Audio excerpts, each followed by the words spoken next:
Neringos valdžia siūlo negriauti neteisėtai pastatytų pastatų Kuršių nerijoje.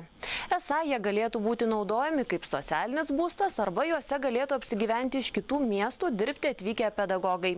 Vyriausybės sudaryta darbo grupė tokį pasiūlymą žada svarstyti, tačiau neaišku, kaip atlyginti tokius namus pastačiusiems verslininkams padarytą žalą, nes nemažai nelegalių pastatų iškilo dėl valdininkų aplaidumo. Prieš metus nusprendė Lietuvos Respublikos aukščiausiasis teismas. Teigiama, kad botelių Kuršių marių pakrantėje iškilo daugiau negu leidžiama. Be to statoma buvo esą pažeidžiant įstatymus. Neringos valdžia siūlo tokias situacijas kaip ši išnaudoti Neringos miesto labui. Tie, kurie dalinai pažeidė, kaip aš buvau sakęs, sakykime, buvo suplanuota 2-3 namai, pasistatė 3 ar 4 daugiau. Ir kaip atitinkama kompensacija Neringai ir galų gale jurisdikcijai, esant sunkiai socialinio būsto problemai, esant situacijai, kada mes negalim prisikviesti specialistų į mokyklą ir kitur, kad dalinai jie turėtų atiduoti tą kaip kompensaciją Neringos miestui socialiniams reikmėms. Prelos botelio statytojai teismuose dar tikisi įrodyti, kad pastatai iškilo legaliai, o Neringos valdžios siūlymus verslininkams atstovaujantis teisininkas vadina neteisėtais ir primenančiais sovietinius laikus. Ministras pirmininkas nelegalių statinių problemą siūlo spręsti sudarius specialią darbo grupę, kuri turėtų spręsti, kokius pastatus griauti, o kuriuos būtų galima įteisinti.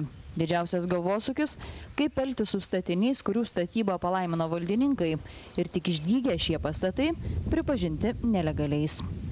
Kodėl to viešo intereso gynimo pasiekmei ne kas nors, ne finansų ministras, ne kas nors kitas, o visi mokesčių mokėtojai turėtų mokėti ganėtinai didelės sumas tam, kad atlygintų tokiu būdu statytojų patirtą žalą. Tai šiuo atžvilgiu mes turime matyti visą vaizdą ir ieškoti iš tikrųjų tokių sprendimų, kad ir gamtos išsaugojimas būtų realizuojamas teisminiam priemonėm, bet kartu, kad ir atskirais atvejais, iš tikrųjų žalos nepatirtų visi mokesčių mokėtojai.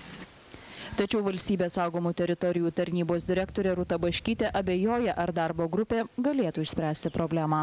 Darbo grupė, apie kurią mes kalbam, vargu bau ar gali būti sudaryta grinai, teismas priima galutinį sprendimą ir jokia kita institucija negali jo pakeisti.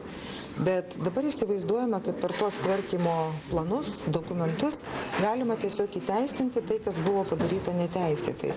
Per daugiau kaip 5 metus teismuose išnagrinėtos 39 neteisėtų statybų Kuršių nerijoje bylos. 4 objektus teismas nurodė nugriauti.